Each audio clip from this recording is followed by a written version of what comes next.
right, so this video is going to be how to enter a new listing as a partial into NEREN or Paragon.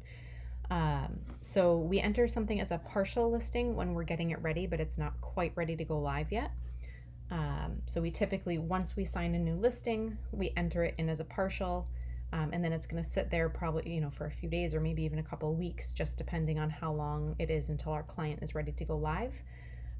Waiting on pictures and things like that. But we at least get a bulk of the data entry started so that when we are ready to go live, it's really quick. We can hit the button, we can be live, and it doesn't take too much effort. So to get started, you log into NEREN. I am already logged in onto here's the NEREN dashboard. Then you're going to click on Paragon for MLS to open that up. And then I go ahead and I close the NEREN dashboard because I don't like extra tabs. I'm going to close that tab out as well. Oh, and actually it wants me to log in again. So here we go. Logging into NEREN, opening up Paragon.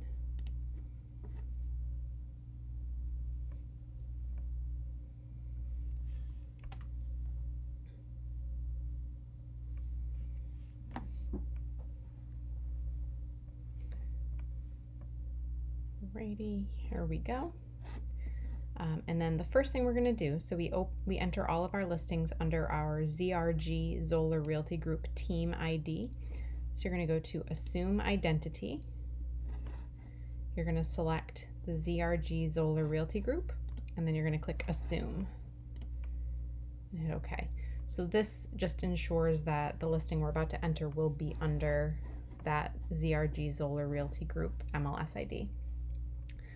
So the listing that we're going to be entering today is 6 Victoria Circle in Rochester. So to get started, you go to Listings, and then you go to Maintain Partials, or I might have lied. I haven't done this in a while, so bear with me.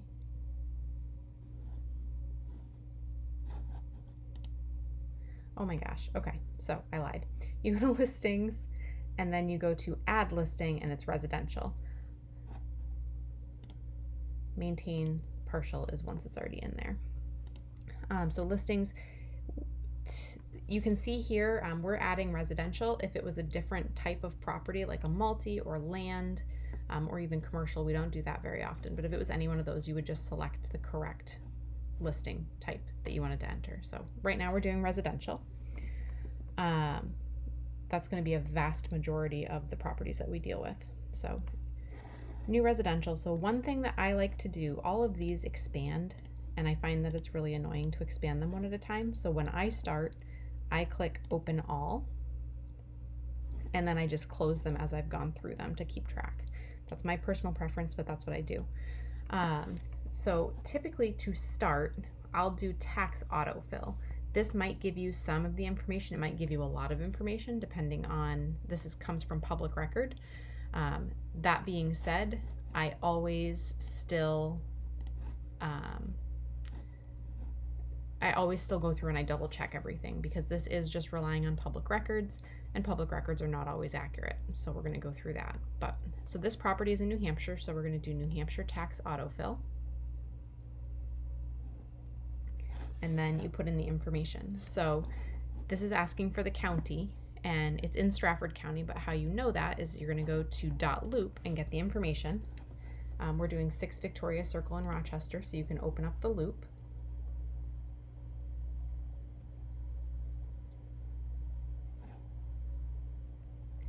And then where I am going to look, there's going to be a lot of these documents that we're going to look at. But where I'm going to look for the county, assuming that I had no other information, is going to be this listing agreement, which we abbreviate LA for listing agreement. So if you pull up the listing agreement, you'll see here a couple lines down from the top where it talks about what county the property is in, and this one's in Stratford County. So here we're going to put Stratford, and then you put in the street address, or the property information. So street number is 6. Street name is Victoria. So this particular MLS has the street, like the suffix. So street, road, circle, way, drive, any of that. That has it as its own separate field. And this one is Victoria Circle. Of course, that doesn't seem to be coming up, but you can see right here, it's been narrowing down the number of results as we go. So it looks like there's only 1/6 Victoria Circle in Stratford County. So once you see a 1 there, you can go ahead and hit search.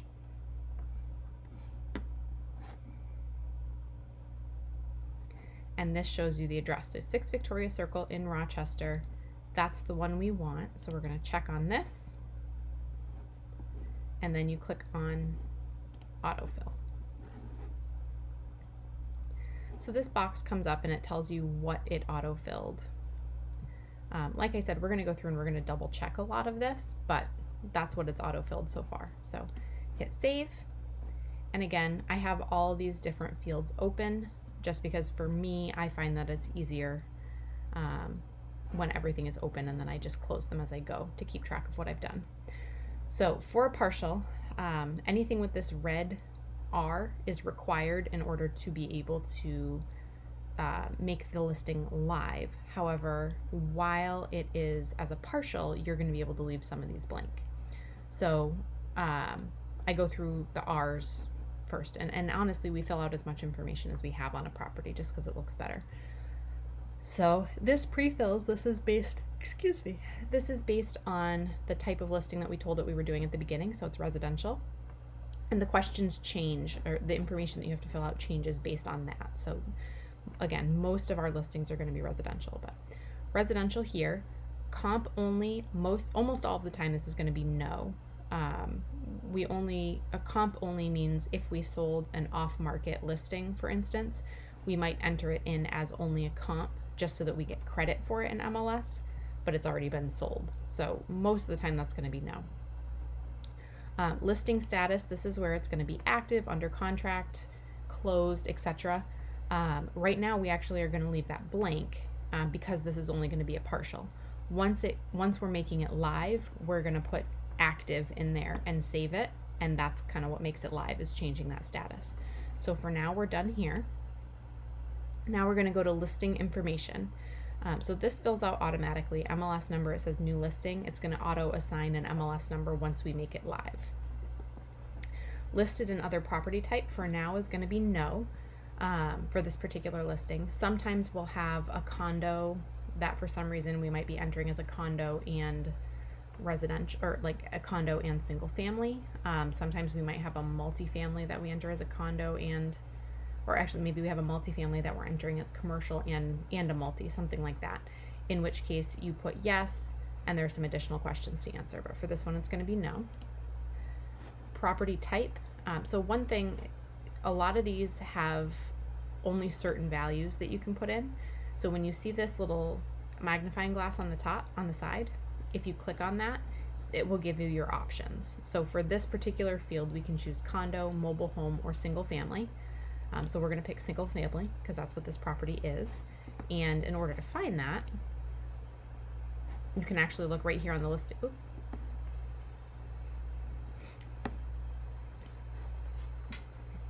You can look right on the listing agreement, right here, where it describes the property. So it says single family home. So here we're checking, here we're checking single family. We're going to hit save, so it fills in the information there. Next, it's asking if it's a condo. This is a single family home, so it's not a condo. Another thing that I'm actually going to mention right at this point, because I'm going to be referring to it a lot. So in the loop, we already have pretty much all of the information that we need here right now. So we have property disclosure, we have the listing agreement. I've already downloaded the deed for this property, the property card, the tax map, the tax bill. So these are really this is the big information that we need to fill out a listing. I'll do another video at another time that talks about how to get that information. Sometimes it will already be in the loop like it is right now. If it's not in the loop, I'll make a video about how to find all of that. So because we already have all this in the loop, I'm going to check off those pieces of information, and I'm going to open them up because we're going to refer to them a lot while we are filling out the MLS. So back here, so condo, where you're going to look if you weren't sure if something was a condo is you're going to go to, I have these all open, so I'm kind of scrolling through. You can see up here it changes what document I'm on. I'm looking for the property card. Okay, so a property card is going to tell you whether or not something is a condo. You can see here this narrative description. All property cards do look different for different towns. So that's kind of just looking through a whole property card. It's hard to say exactly where it will be because they're all different by town. But here it says classified as a single family. It would reference condo if it was a condo. It would also say it on the listing agreement where I showed before. So no, it's not a condo. Same thing here. If it was a mobile home, it would be referenced on the property card. It's not a mobile home, so we're going to click no. Listing type, we always take exclusive right listings. That's all we do, and we always practice appointed agency. So this is always going to say exclusive right, and this is always going to say yes. Because we are logged in as Zoller Realty Group, you can see it auto fills out list agent here. This property this listing was taken by Mark. So you can scroll up, you can see this right on the listing agreement. Mark and myself, Michelle LaCroix, we are on all of our listing agreements. So if it only says Mark and Michelle, then Mark is the listing agent. If there is another agent's name on the team listed, so if it says Christy or Matt or Robin, they are actually the primary agent. Mark and I are just on it because we're consulted a lot in reference to all of our properties. So you can see here, only Mark and me are on it. So this is a Mark listing. So all it needs to say is Zoller Realty Group. If there is another member of the team that is on the listing, we list them under alternate contact. So you would put their information in here. Again, this is Mark's listing, so we don't need to worry about that. So next is price. That information comes from the listing agreement. So you look at the listing agreement, you can see right here that it's being listed at $359,900. So that's what we're going to put there, $359,900. And then this MLS has you put in the price a second time, just because a lot of times they were having people put in incorrect prices. So you have to enter it twice just to be on the safe side. MLS list date is going to be, it's eventually going to be whatever date we make the property live. So when I'm first entering something as a partial, I'm guessing. So I know we have, for this one, for instance, we have pictures today. So the target live date is going to be Monday. So I'm going to put in Monday. We're not going to save it live yet, so that can change if for some reason we can't go live on Monday.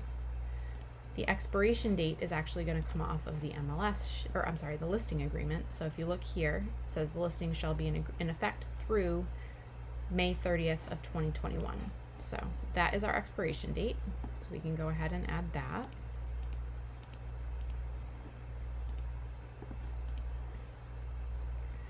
Timeshare, fractional ownership, that's almost always going to be no. I don't think I've ever had one that said yes. If there's something weird like that, we will let you know. Is this an auction? So again, this is going to be no. An auction, we very rarely do that. And again, we would let you know if this was going to be an auction type property. So now we filled out this whole section. I go back to the top and I shrink it up so that I know it's done. Next section, so location, a lot of this is pre-filled from the tax card, so it's state of New Hampshire, county Stratford, city Rochester, zip code 03867. Again, a lot of that information can be taken right off of the listing, the listing agreement here. Here's the address, here's the county. We don't really use this particular field. So again, at this point, I'll kind of talk about what we do and don't use, because we don't use some of these non-required fields. Address 6 Victoria Circle. There is no unit number. We don't put in the development or subdivision name. If there is a condo, you can put the condo name in there, but this isn't a condo, so that's not important. You do have to do this validate map step before we make it live, but you don't have to do it to save it as a partial. So we're going to skip that for now. Directions, to get directions, what I do is just pull it up on Google Maps.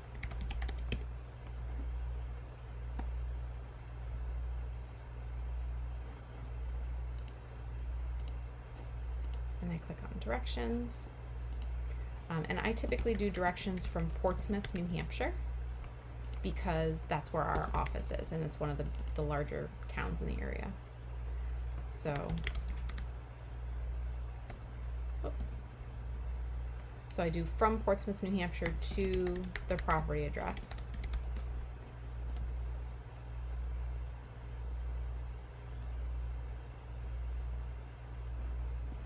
So now if we click on this,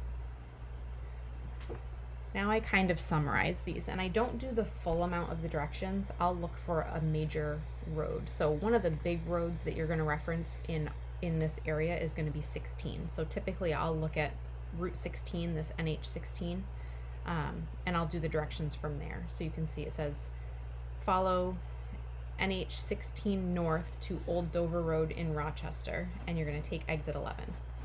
So what I'm going to write here is from take exit 11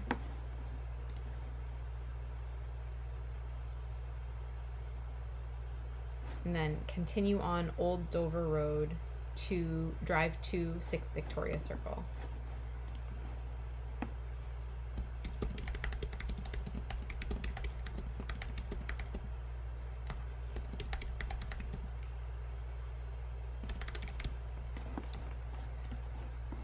And then one thing that I like to do, if it does, sometimes it'll tell you if the property is on the left or the right. It doesn't right here.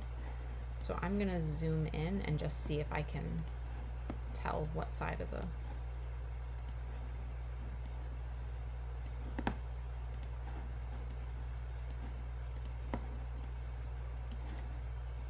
zooming in, they're going to be coming in from here, so the property is going to be on their left.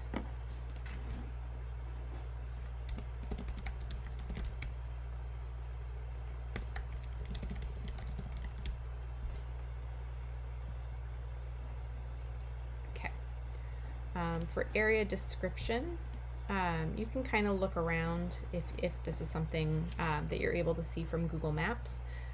Some of this might be a little bit tough if you're not familiar with the area, just because, again, you're not familiar with the area, which that's totally okay. So, like for here, you can look at Google Maps, you can see, kind of look at the area. So this is, like, you can see this is downtown Rochester, so it's not too far from town. It's pretty close to the highway. So if we look here, we can put, let's see, so I clicked on this little magnifying glass to give me what the options for this field are.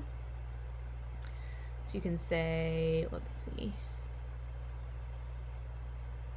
it's near the hospital. So you can see Frisbee Memorial is right there.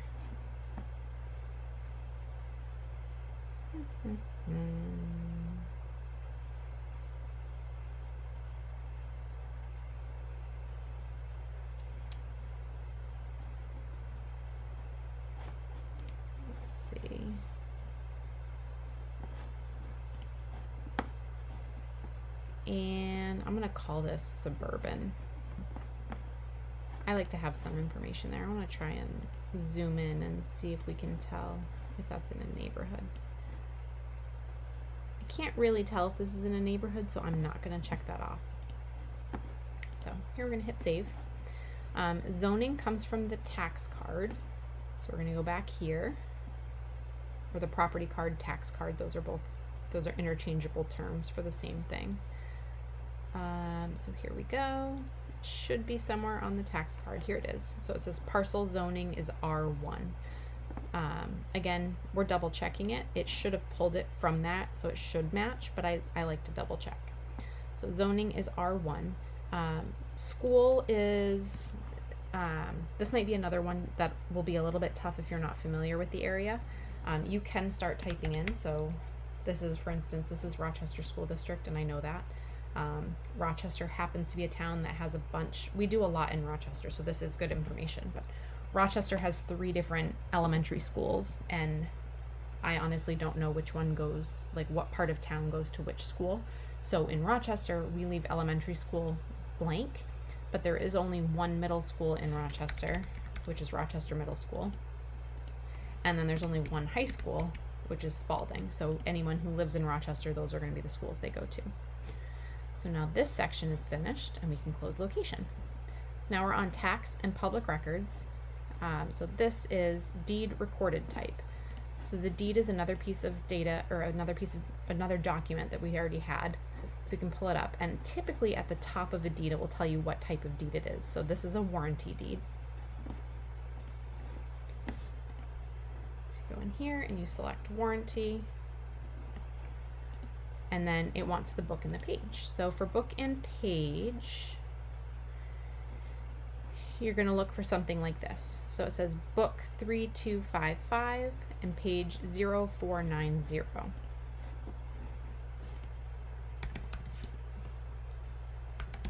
The leading 0 doesn't matter necessarily.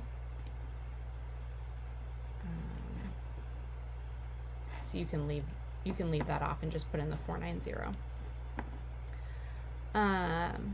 Another place where you can look at for this, but I would always double check. The deed information should also be listed on the listing agreement. You can see right here, book and page. And it would also be on the property disclosure, or I'm sorry, the property card. Where is it on this one? Here we go. Legal reference is the book and the page. So 3255 and 490. So that's a couple different places to find the same information, just in case you were to need multiple sources. So property ID and property ID and span number, you can leave those blank. Map, block, and lot, that comes off of the property card. So in this town, they're calling it parcel ID. Other towns might call it something else.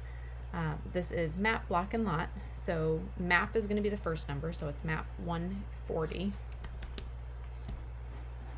And this part is a little bit confusing because typically, so this is going to be,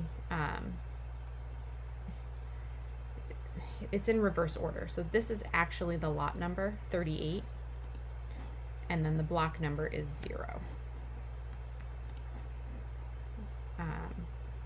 I don't know why they reverse those, but if you only have 2 numbers, the first one is going to be the map and the second one is going to be the lot. And then if the other section is zeros, then the block is 0. Let me know if you have questions about that, because that can be a little bit confusing. So we've got the map, the block, and the lot. Taxes to be determined usually is going to be no, on a pre-existing home. So taxes TBD typically is for like a new construction property where they don't have a final value, so they can't determine what the taxes are yet. So to get that, I have the tax bill that I downloaded. So I'm going to look here. Let's see. You can see the bill year is 2019. And you can see the total was $7,069. So we're going to double check that. 2019, $7,069. So that's correct, and we can move on to the next. Tax rate, you can, if it's listed on the bill, you can put it on there, but I don't see it. So I'm going to leave that one alone. Current use is going to be something that you find on the property disclosure. So that one, we do want to mark that off. So even though it's not required, you do want to check the property disclosure, because if it is in current use, we want to make sure that that's checked off.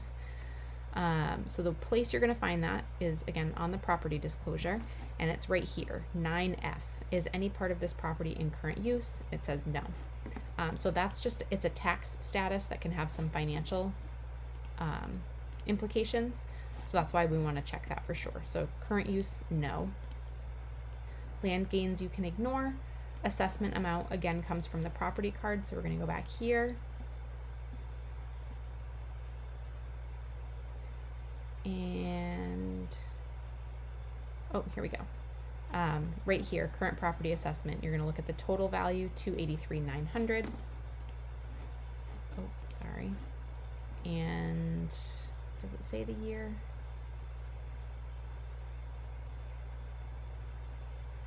Okay, so it doesn't list the year of the assessment right now. This is a second property card for the same town. So it doesn't list the year of the assessment. If you don't have the year of the assessment, you can do the same as the tax year. So 2019, 283.9. Plan survey number you can ignore. So we're going to close this section because that's done now. And here we talk about the structure. So most of this information is going to come from the property disclosure and the tax card.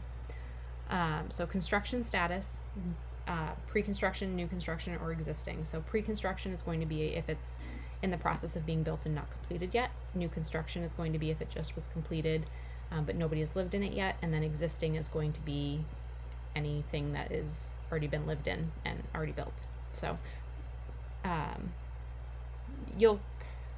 if you ever have questions about what status something is, just let us know. A lot of times you can kind of just tell from the paperwork, but this one's existing.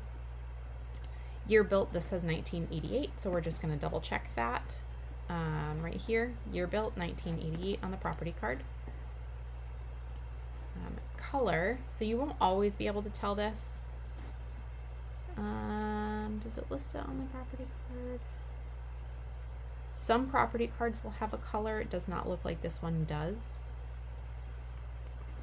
If you can tell from the picture, you can fill that out, but it's not a required field, so you don't have to worry about it. Style is the type of house. So if we look over here, building style, it's a gambrel. So then you can look in the list. We clicked on the little magnifying glass to open the list. We can check off gambrel and hit save. Footprint we usually don't fill out. Stories, this is again going to come from the property card.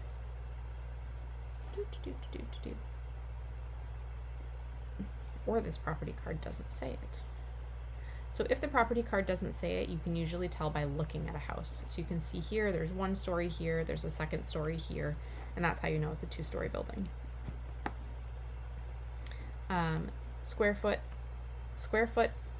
feet, approximately finished above grade. So we usually look at the property card again for that. You can see, let's see, I wonder if it's going to let us zoom in.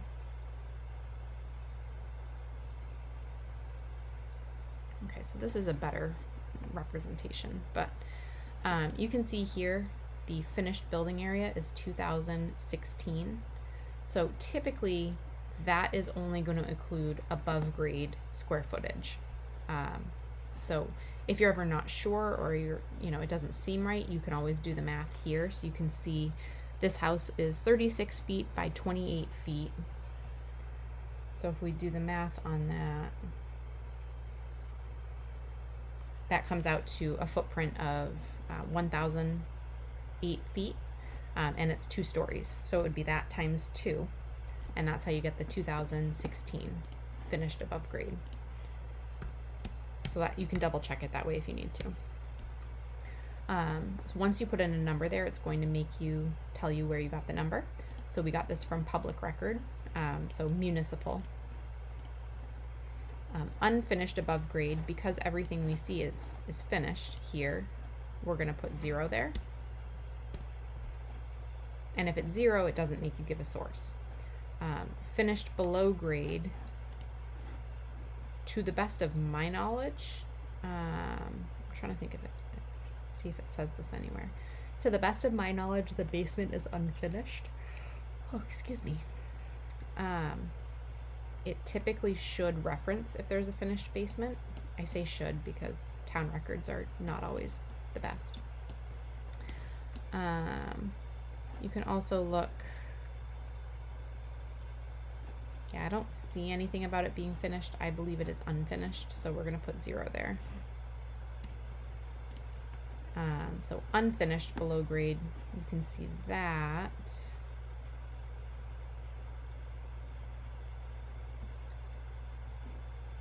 So basement area, 1,008. You can also look at these pictures. So these abbreviations mean different things. So GAR means garage. OSP, not sure what the O is, but that probably means something screened porch. And then here you can see, so BMT means basement, FFL means first floor living, SFL means second floor living. So that means all three of those spaces have this same footprint, this 36 by 28. So you can see that all three of those spaces are 1008. So that's another place to check. So unfinished below grade is the 1008. Again, the source is going to be municipal because we got it off the tax card, which came from the town. Basement. So yes, this one has a basement, and now we have to fill out some information about the basement. To get that information, as far as the access goes, that I usually get from the pictures, and we don't have that yet, which is fine. Again, this is early work that we're doing, so we can add information later when we have more. But some of the information you can get off of the property disclosure. So here we can see that the foundation is a full basement.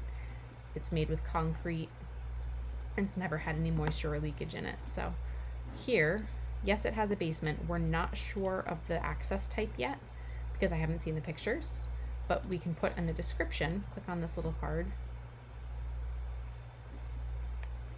It is concrete. It's a full basement, and it's unfinished. I like to put in as much information as we can. So hitting save there. Does it have a garage? So this is, again, something that you can get off of the tax card. You can see here that it has a garage. This is a 2-car garage, even though it has just the one door. You can see that kind of from the picture. Does it list? Yeah, not all tax cards will specifically reference the garage, so you kind of have to just look at the pictures for that one. But again, so it's got the one garage, it's 2-car. So garage, yes. Garage type, this one's attached. And garage capacity is 2 for 2 cars. You can fill out garage description if you know, but honestly, I don't have this information offhand, so it's not required, so I go past it. Under foundation, again, it has a list of options for you. You can look at the tax card for this. Most of the time, the tax card will have this information. So foundation type here, it says concrete. So there you go. Hit concrete and hit save. For exterior, you can see your options here. So this is looking at like what type of a siding it is. Here again should be on the on the tax card. So it says clapboard siding. Hit save. Roof. This is actually on the property disclosure, and it should be on the property card. So roof, it says asphalt shingle. And just in case you can't find it on a property card, you can look, it should be on the disclosure. You can see right here, roof age, type of covering, it's 30-year shingles. So asphalt shingle. And then type of construction. That should also be on the property card. And that is, where is, oh, frame type right here is wood. So here you can see wood frame, and save. Units per building would be if it's a multi-unit, so obviously that's not going to apply here. So we're going to close structure because we finished that. Features here, most of this is not required. I do try and fill some out when I have the information. So as far as I know, this is not in an association, and how you know that is you're going to look at the deed. So if it's in an association, it will reference the association in the deed. So that's just a little tidbit to keep an eye on. Appliances, there is actually a form that I forgot to include. So if we're going to go back, I didn't open this up yet. In the loop, when our agents take a listing, they have to fill out a form that gives us information about it. So right here, 6 Victoria Circle, This ZRG new listing form is what it's called. And here they're supposed to tell us which appliances are going with the home. So you can see they're including the refrigerator, the range, the dishwasher, and the microwave. So we can list those. So there's a dishwasher, there's a refrigerator, there's a microwave, and we don't know yet if it's a gas or electric range. We're gonna have to, that I can tell from the pictures, and we don't have the pictures back yet. So for now we can just put electric range. Equipment, nothing that I'm aware of. Flooring, this is something, again, I usually look at the pictures to see what kind of flooring it is, and I don't have those yet. Driveway, we can actually tell, again, I look at pictures. I believe we'll be able to tell this from the property card though. PC means property card. Okay, so you can see here that the driveway is paved. So here, driveway is paved, and hit save. Parking, I don't ever like to answer this question because really it depends on a lot of different variables, so I don't do anything there. So we can close features. We don't do anything with the green marketing or third-party verification. So next is about the lot, and a lot of this again is going to come from the property card and the tax map actually. So we're going to go back and we're going to open both of those at the same time. Property card, tax map, TM is tax map. We're going to open those.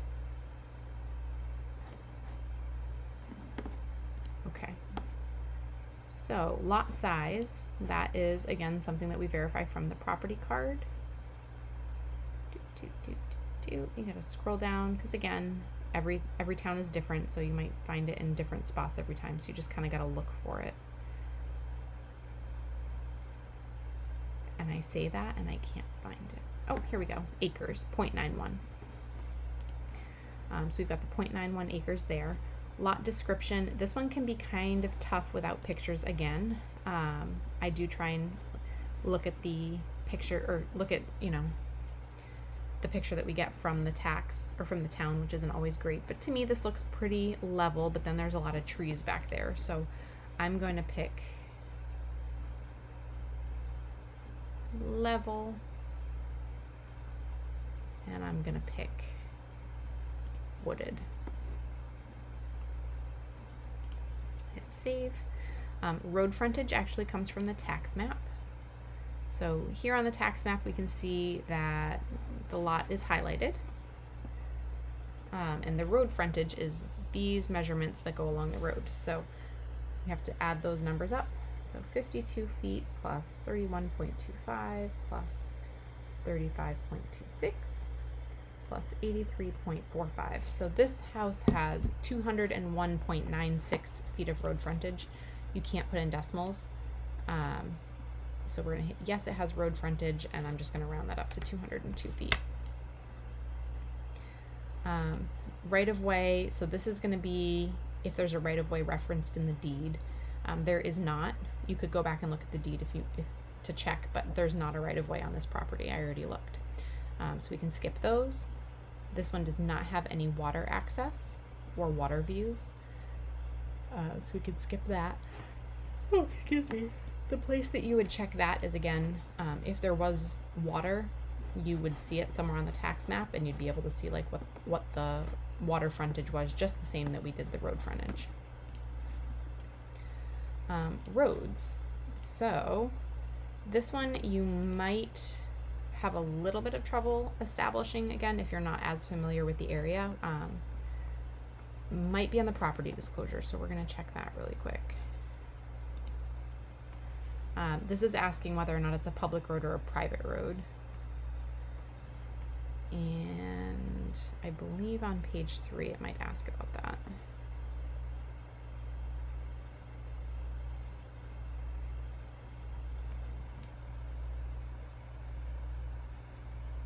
Or I could be completely wrong. It might not ask at all. Okay, I don't actually see anything about what type of road it is. So if you're not sure on that, definitely feel free to ask. This one is a public road. So we're gonna hit public there and hit save. I don't even know what suitable use means, so we ignore that one. Surveyed, this information comes off the property disclosure. So I just saw it a minute ago. Here we go, H, 9H. Has this property been surveyed? It says yes, and it was done by Northern Plains. So over here, we can put yes, and then surveyed by Northern Plains. This isn't super important for a single family home, so you can ignore those. So now we're gonna go back up, we're gonna close that section, and now we're on to rooms. So this information comes almost entirely from the property card. So we're gonna go back and we're gonna open up the property card.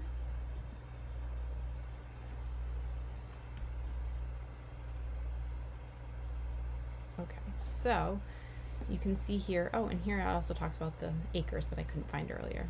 Property contains 0.91 acres. Okay, so here you can see it kind of lists everything up here. So you can see there's 8 rooms, 4 bedrooms, a full bath, a 3/4 bath, and a half bath. So in the state of New Hampshire, you can't differentiate a full bath and a 3/4 bath. A full bath has a bathtub, a 3/4 bath only has a shower.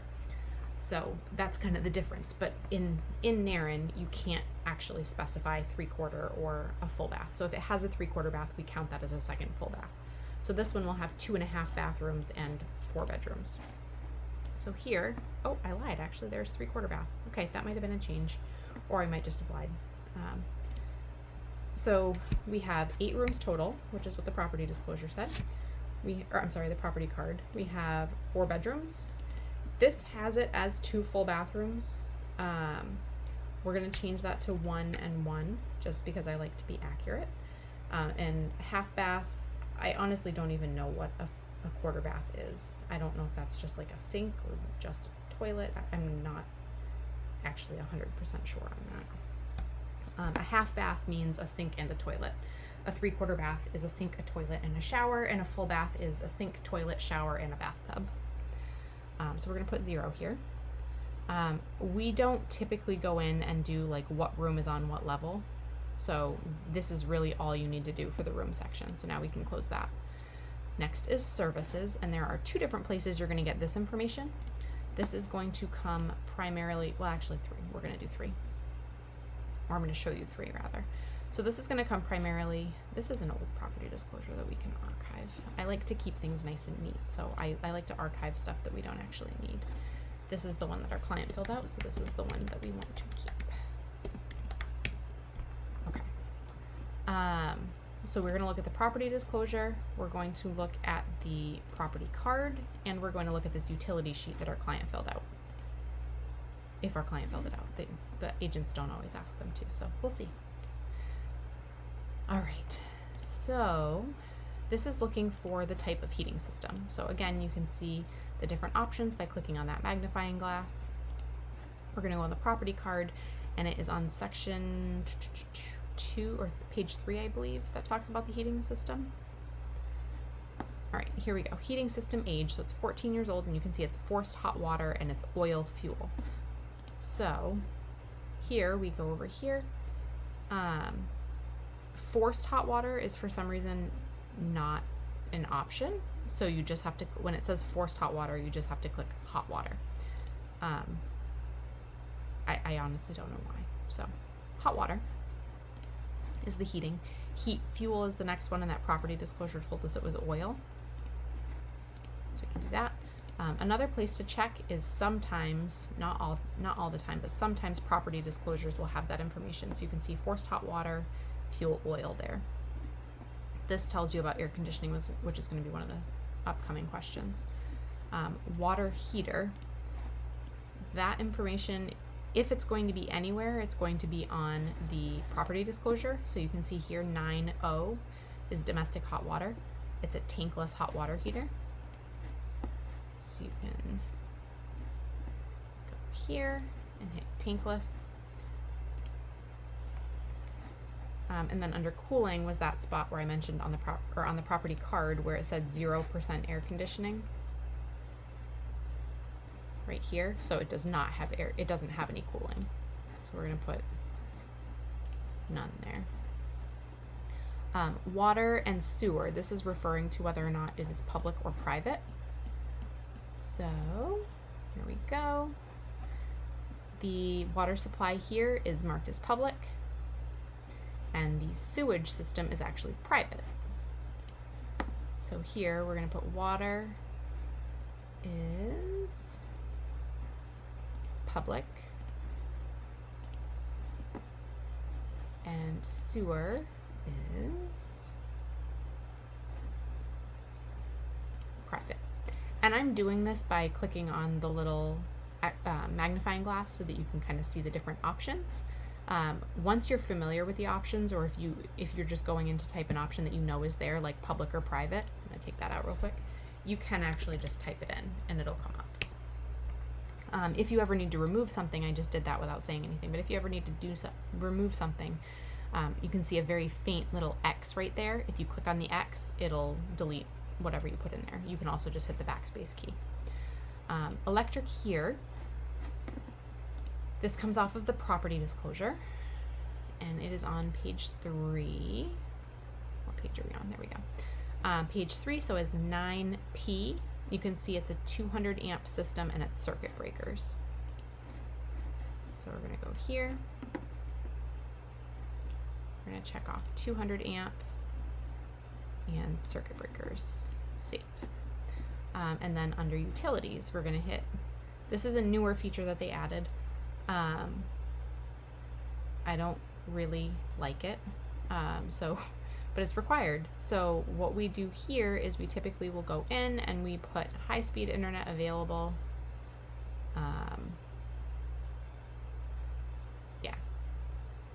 We put high-speed internet available and cable available, and we just kind of leave it at that. There's so many different options that people can choose that it seems like a little bit of a ridiculous field, but we put that in and we leave it. Fuel company, so none of these are required, but I do like to put it in if we have the information, and there are 2 different places that we can check. So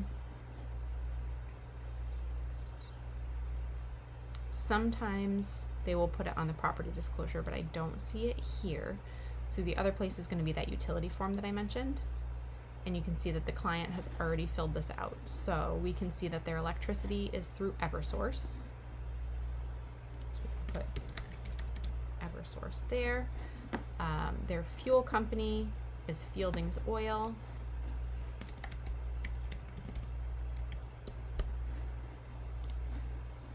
Internet and phone is Xfinity. And this is again from living in the area. Actually, does it say phone and internet? Oh, cable is also Xfinity. Okay, so yeah, Xfinity. This is one of those situations where if we have it, I like to put it in. If we don't have it, I don't worry about it. So that section's done. We can close services. Power production is not something that we are worrying about, so you can just close that section. And now we're on to compensation. So this is going to be off of the listing agreement largely. So we're going to go back. And we're going to open up the listing agreement.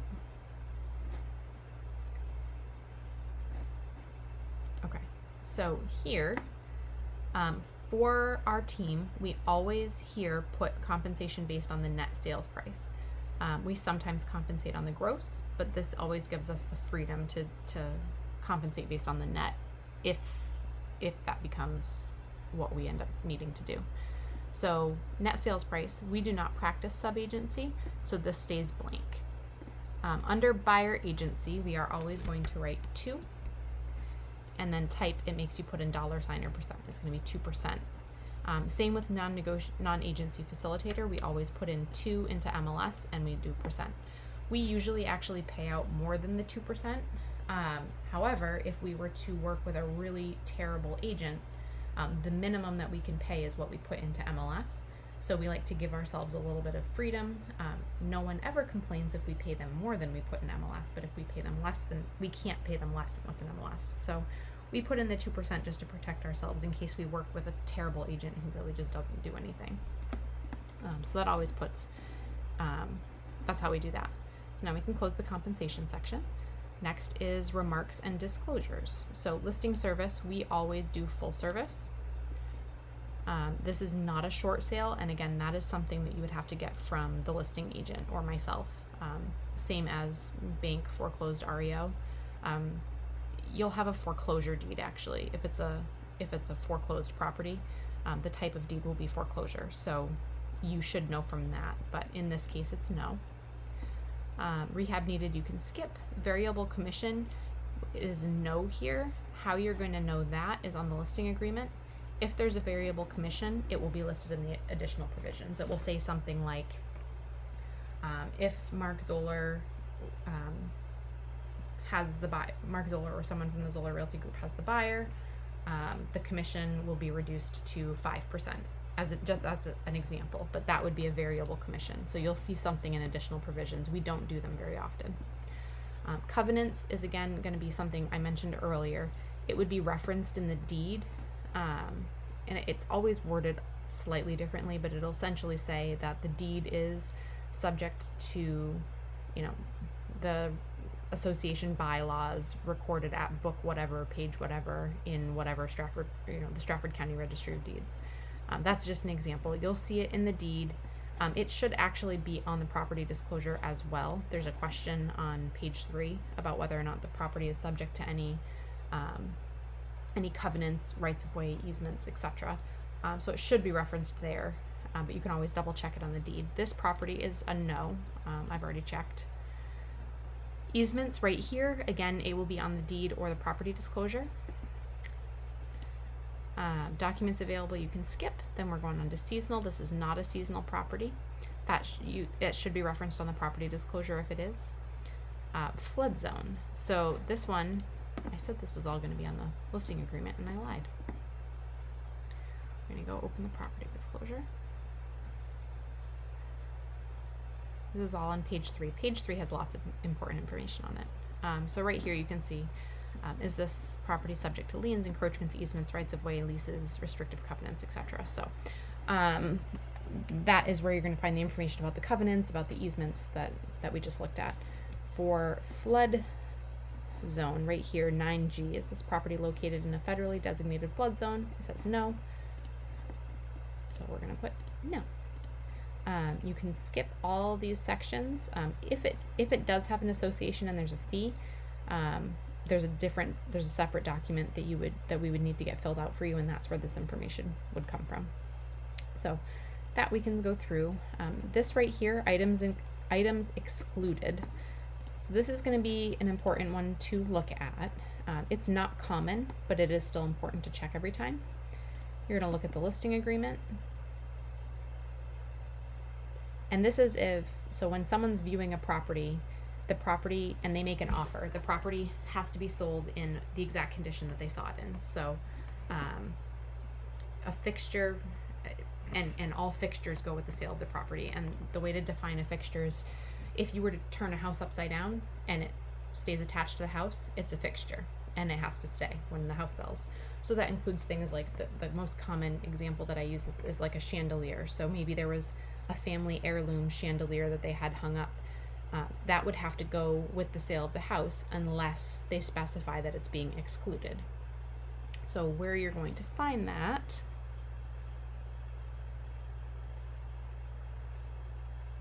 is maybe it's in the additional provisions. I believe it's in the additional provisions here.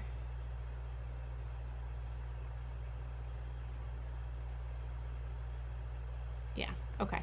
So if there's anything excluded, you're going to see it listed in the additional provisions. It'll say like dining room chandelier not included in the sale, something like that. And then you would want to make sure that that's specified here in MLS. So that's something just to keep in mind. It's not common, but again, something to keep in mind. And next we've got the remark sections. So public remarks, advertising remarks, and the non-public remarks. There is going to always be some information there. Remarks I actually write based on pictures. because I like to make them specific to the house, and it's really hard to do that when you don't know what the house looks like. So remarks I don't usually do until after we get pictures. So for now, we can leave this blank. Input of owner name. So what you're going to check here, obviously we have the owner's name right here. It's Lisa and James Cooper. What you have to check is right here in this section,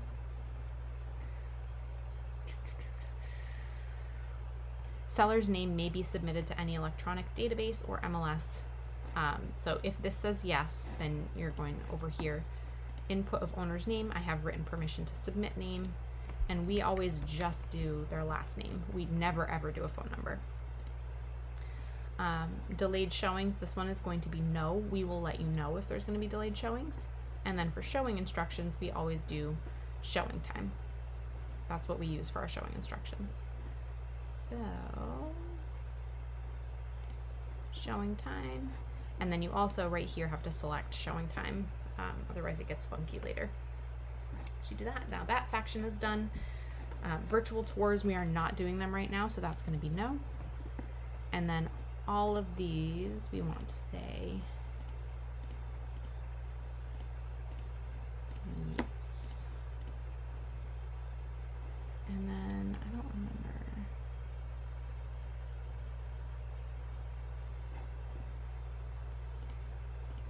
So I believe we put no on these last two actually.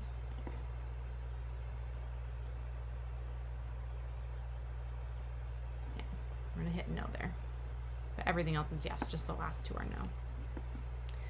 And this is MLS staff only, so we're not going to do anything there.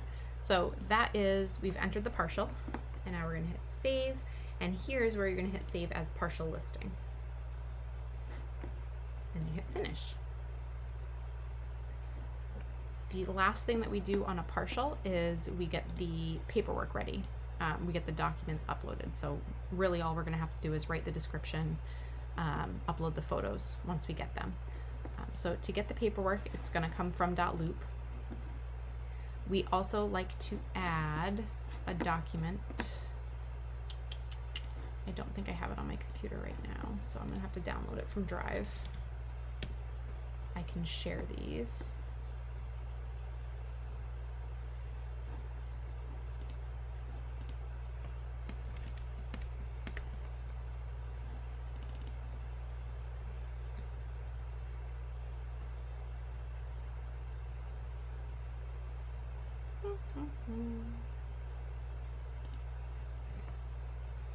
It's moving very slowly because I'm recording my screen.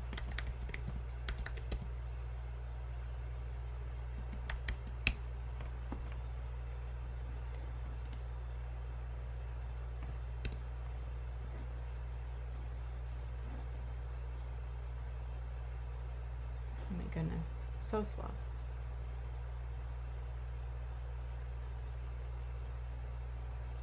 Here we go. Okay, so we have these are instruction sheets for working with the different members of our team. I wonder if I can switch the view.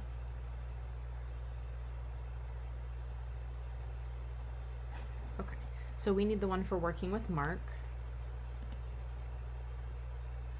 And .loop requires PDFs. So I am going to, oh, it's not going to let me print it without. Okay, so I'm going to have to open it.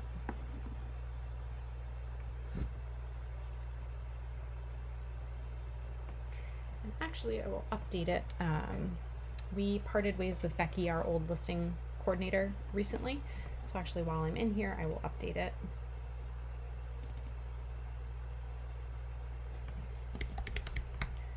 I am currently filling in while we interview for her position. So it's going to have my name.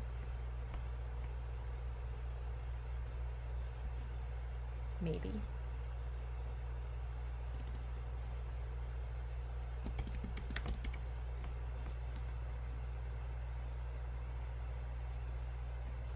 Scroll through. Here it's got Becky referenced again.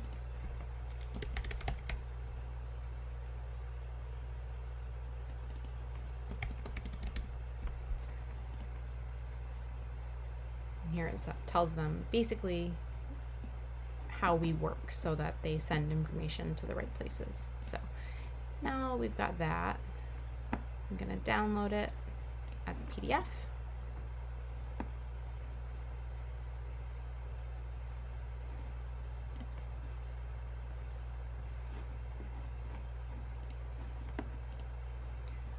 I'm going to put it into .loop.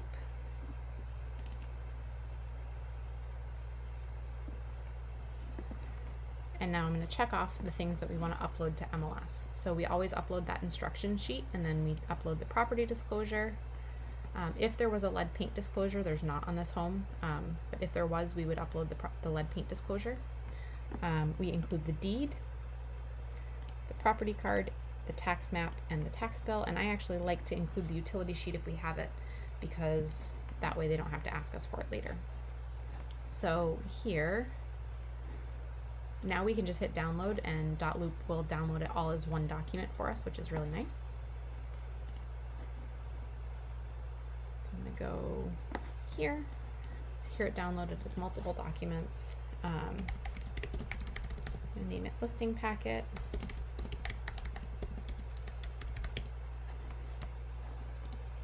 And now we can go back to MLS. So over here we can do select actions and associate documents. Add new, and here we're going to pick the file.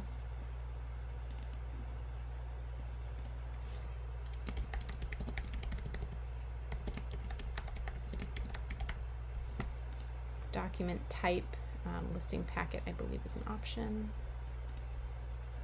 And we do not want it to be public or emailable.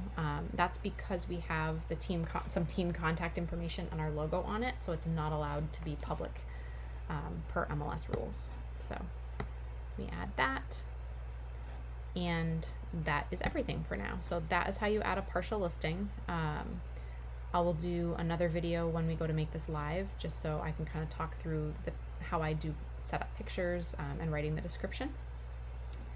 And how you actually make a property live, but this is entering a partial listing. So let me know if you have any questions.